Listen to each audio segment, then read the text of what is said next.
You've already. My hands are stained with warm red blood. Killed before, haven't you? And then Shiki went Super Saiyan. Oh, there we go. I stab. Rather than extract my arm, I instead bury it deeper as I slice through the beast's skull. I mean, that's not a crazy No, thing. it's not a bad idea if you got to be forced to do They it. even say, like, if you... I've heard it said that if you encounter some kind of, like, vicious biting dog or something, one way to assist in making the situation less bad is rather than trying to run, which turns you into prey, you actually do. You press into the bite. Like you force your hand or your arm or whatever deeper, force it into the mouth, and it takes them by surprise because they're expecting things to flee, not they're expecting things to pull back. Yeah. So a pained shriek echoes in my eardrums. It's like how you're supposed to punch a shark Yeah. in the nose or whatever. It's like, oh, hang on, this one's too dangerous. I don't want this. Unable to cry out properly with my arm jammed down its throat, the dog's wail resembles a woman's shrill scream. Huh. Must be in tremendous pain. Not that it matters. I drive the knife deeper inside, together with my mangled arm. And the blade pokes out from the back of the dog's skull. I split its skull and effortlessly slice through its hide, scattering gobs of blood and brains across the carpet. Before I know it, I've thrust both my knife and my arm cleanly through the back of the dog's skull. Jesus. And yet, it still lives. Damn. But you killed it, so the result is death. Well, no, he missed the lines or something. There's only one thing left for me to do. I take the knife from my bloodied right hand and move it to my left. Yep.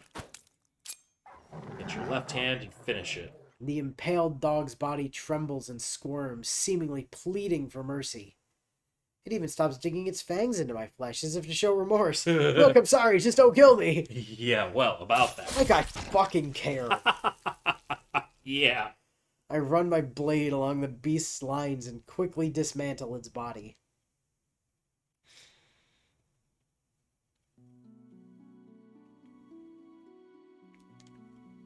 I look down on that which was once filled with life.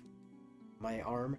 Yes. The limp body no longer protests as I finally remove my arm from its maw. Well, that's good. Hopefully you can move it.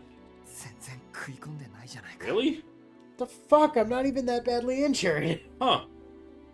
Wow. Take a long look at my bloodied arm. My school uniform's been torn to shreds, but the gouges in my flesh aren't even a centimeter deep. Huh. I guess you wedged it too far back for him to get a good bite? I don't know. And the deluge of blood dripping down my arm earlier must have belonged to the dog.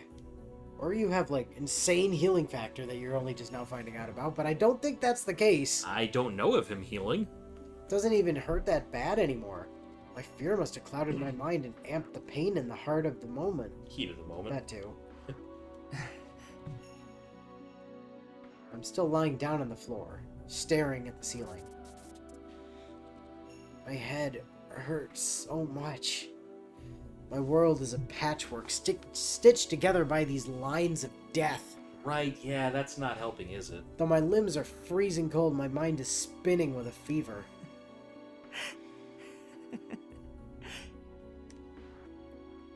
The corpses of the two dogs are right beside me. One of my arms is covered in blood, while the other still clutches the reddened knife. Beneath this floor are the mangled and charred corpses of the victims that died in the pandemonium.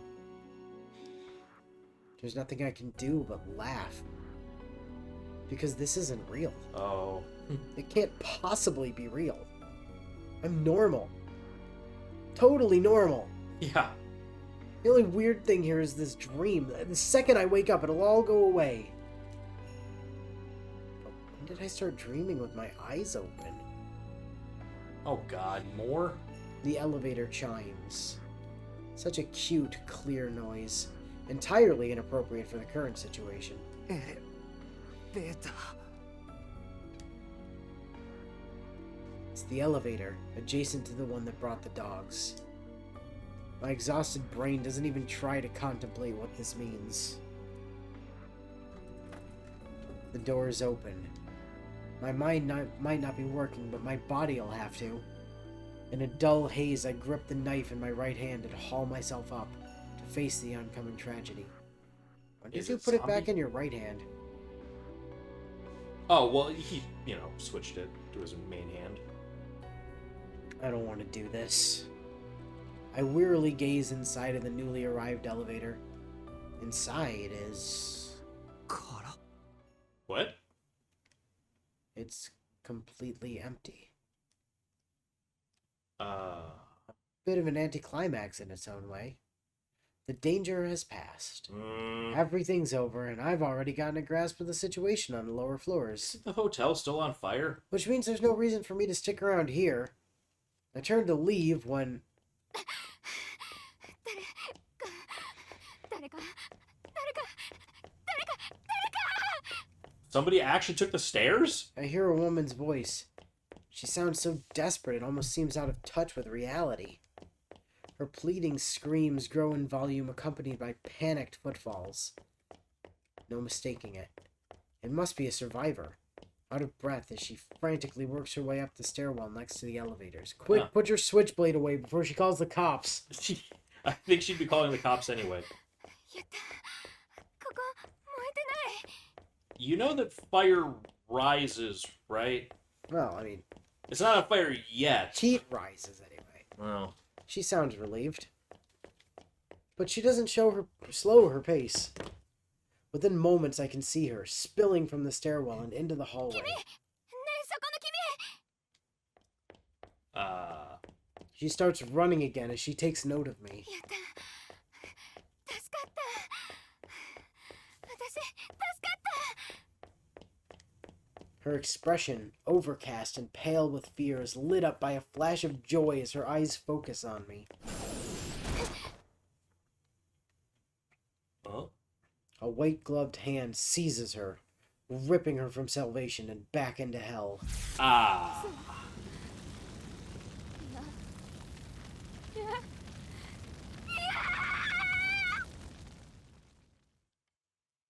Still watching me, the woman begs for help.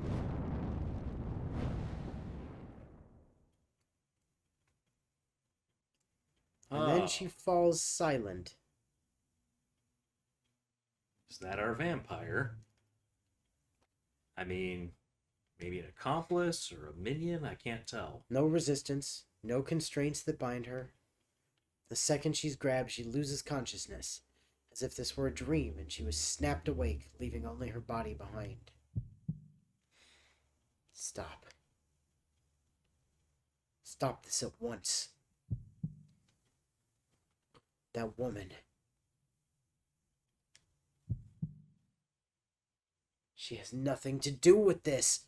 She's just a sweet and innocent girl. I mean, you don't know that, but... Preying on her is... やめ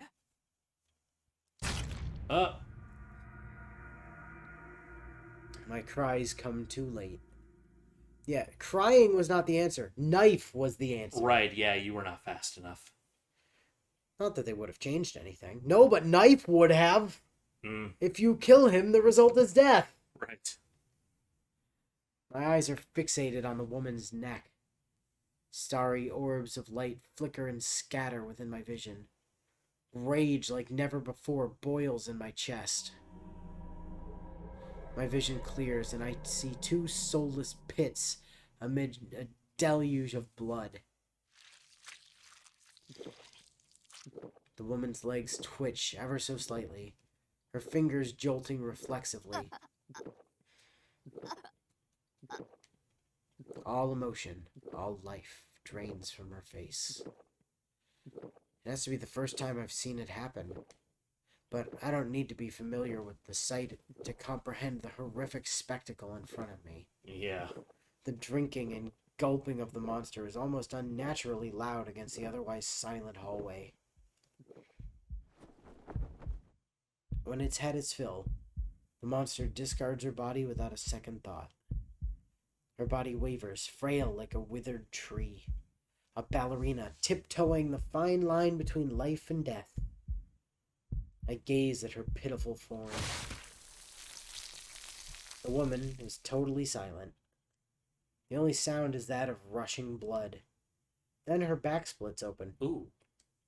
In a single moment, a fountain of blood erupts. The vampire sighs in relief as he bathes in the scarlet shower.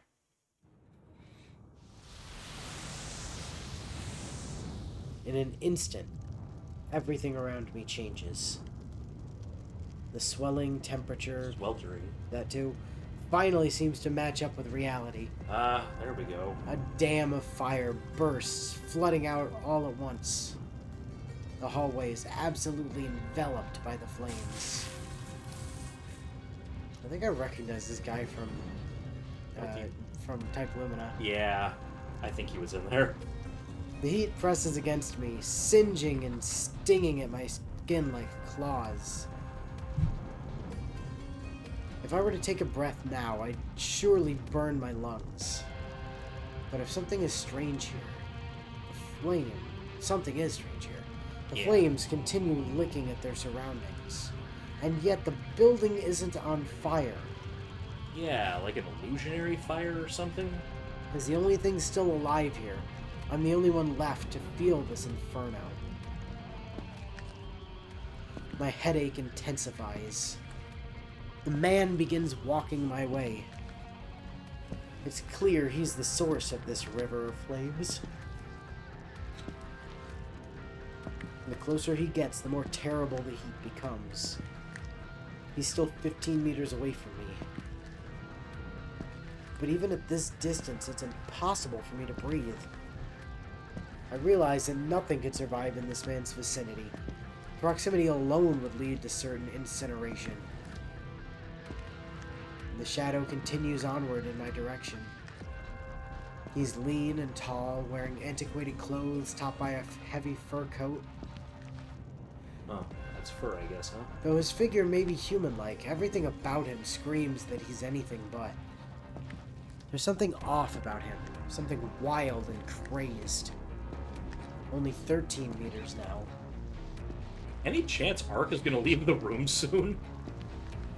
He continues without a sound.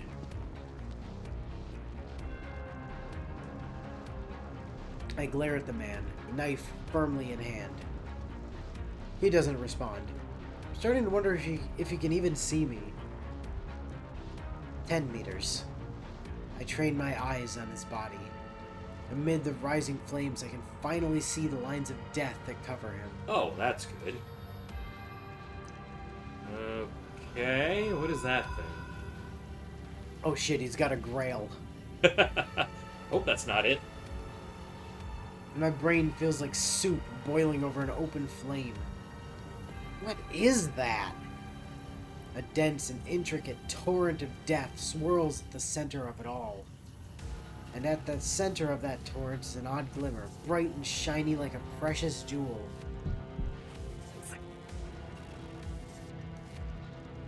My head hurts too much to keep staring at it. It's like how staring straight into the sun will burn your retinas. There's no way I can directly stare at his core for too long. If I don't steel myself, my brain itself might rupture at the sight of it. 8 meters. He draws ever closer. The temperature rises, though not enough to cook through human flesh yet. 6 meters. The man stops. His focus falls on me. It took him this long to notice me standing here. I meet his gaze. I shouldn't make eye contact. Right, yeah. Ark's words of warning ring clearly in my ears. Look at his chin or something. But I can't tear my eyes away. God damn it. He's so majestic. I can't ignore the abyss before me. He's different. His eyes can't be the mystic eyes Ark was talking about. They're entirely, fundamentally different. They aren't eyes that bind the viewer, they're just filled with madness. The eyes of one who's lost his mind. A madman, a poor, hapless man, driven crazy by his own impulses. A man just like me. No. My instincts scream at me to get out of danger. Every alarm in my body tells me this is bad news. But my body won't budge, not even as much as a single fingertip. Danger signals fire through my synapses. No matter the cost, I have to get away from him. If I don't, it'll be the end for me. But I'm too late. The creature with sickly eyes stares at me but barely pays me any notice. From its outstretched hand unfolds a fire that'll burn me alive. I'm going to die. Well, hopefully not. This fire is as real as it is terrifying. Different from the blue flames that flooded the hall. They were some sort of byproduct, an effect to his cause. They could swallow you alive, but you wouldn't die immediately. They'd scorch you with some awful phantom pain that feeds off life itself. Huh. But these flames are different. Oh, it's the actual fire? Just getting close is enough to char the skin, enough to burn all organic matter to ashes. The fire engulfs me from all sides like a claw seizing its prey. It will cleave my body in two, neatly cauterizing the flesh where it's ripped apart. If it hits you. The only thing more real than this fire is my fate. Yet just before I die, Ah, yep, there it is. my body is flung backwards with a snap. アルクエド The name creaks from my throat. My mind goes blank. I have a rough understanding of what just transpired. Ark pulled me back before stepping in front of me to absorb the blow from that sinister, fiery hand. But what I don't understand is why she did it. Wasn't I supposed to be her shield? Well, Why is she getting hurt to protect me instead? she's a bit tougher than you in this situation. Ark's face scrunches up in pain.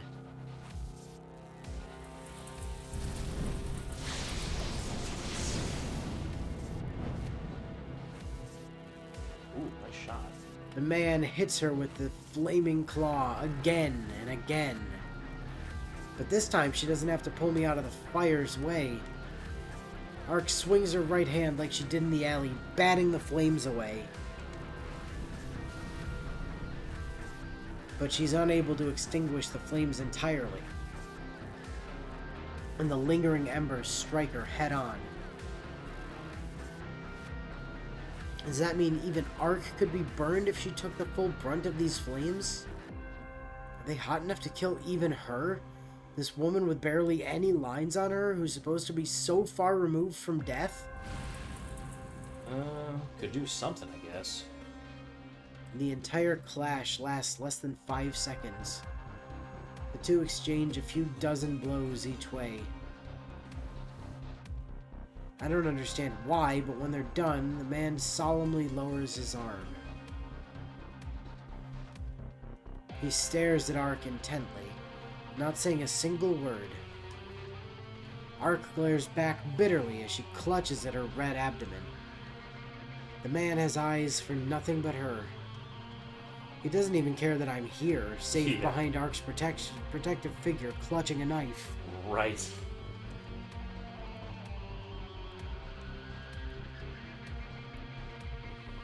Oh.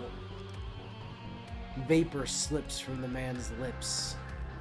His breath is heavy, like it's being pushed through an exhaust pipe, as he reaches his left hand to find something beneath his coat. I hear a faint, metallic clink. Gotta be some kind of blade. He's hiding a long object beneath his coat. The same object he used to rend through the back of that woman and turn her into a fountain of blood. Oh, is that his foot there? He takes one step closer. His weapon is still carefully concealed beneath his coat. Okay, doesn't want to reveal it too soon. 無礼者豚でなければ名を名乗れそれとも貴様の親は最低限の言葉も Ah, 教 yeah, え he る does 刀 seem した to be a minion.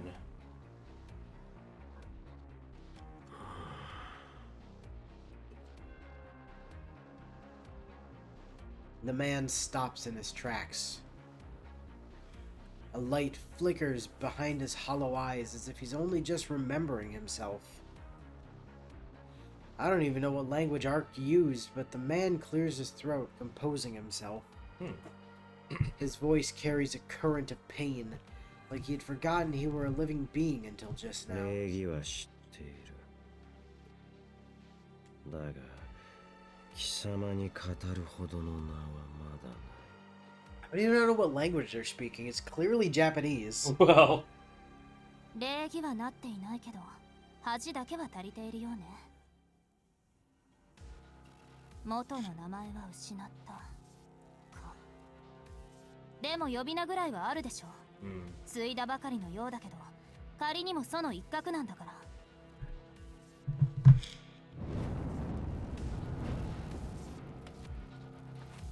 The atmosphere in the hall shifts.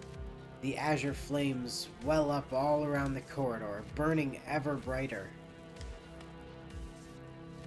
Looks like Ark hit a sore spot. ブローブ。 yeah, that was it. Yep. Something. Love. Vrov. A pained expression paints his face. ブローブ・アルハンゲリ。 Arhanguru. Interesting. Vlav Archangel. Pretty dang close, yeah. He declares his name. 知らない名前私が記録していない以 Yeah, 上 no, I got 正 nothing. 当な後継者とも思えないもしかして親は自滅 Ah. そうではない。ご当 Okay. 主は俺が仕留めた。 So he was made Not by a the bakari no greater sokko. vampire and somehow managed to kill him. じゃあ次は私を殺して箔をつけたい名誉は己の胸にあるものだ。 Okay. 俺が欲しいものしか奪わない。心構えは立派だけどそれなら私だけに絞りなさいこれはちょっとやりすぎよいや、この都市は汚れている。焼き尽くさなければ俺の心情に戻る。あっそうつまり蛮族同然の三流使徒だったわけソヤであることは自覚している。 No, I'm not a third-rate, dead apostle. I'm a third-rate duelist with a fourth-rate deck. I see. Oh. 神祖の姫、その心臓を俺によこせ。 Oh, okay. I think she's gonna refuse that one. It's just baffling to me that you think you can take a true ancestor. Well, she is in a weakened state at the moment. I don't know if he knows that. The area around Vlav twists with the shimmering heat. Like a river bursting through its banks, the fire rushes in our direction. Ark stands in front of me like a breakwater, holding back the flood from swallowing me whole. 動かないで式この炎があいつの武器 Yeah, I figured. noticed, thank you. 消し済みになりたくなかったら私の後ろから離れないで I appreciate her warning, but something about her words strikes me as odd. This is his weapon? She really sure about that? You want to tell her about that blade thingy? I mean, after creating these high temperatures, he's still